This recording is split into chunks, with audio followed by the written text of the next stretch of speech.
Hi guys, and welcome back to the channel. In today's video, I'm gonna show you how to clear CapCut cache data. You usually go to the CapCut settings and use the clear cache option, which works but doesn't remove everything. That's why your C drive may still appear full. To remove the actual cache, right-click on the Windows icon and open the Run command.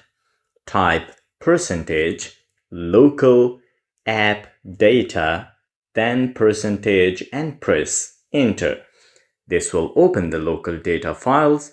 Find and open the CapCut folder, then go to the cache and open the folder named Smart Crop. Inside, you will see your exported videos.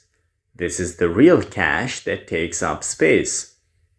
Delete these clips and the problem is solved. So guys, if you found this helpful, please like and subscribe.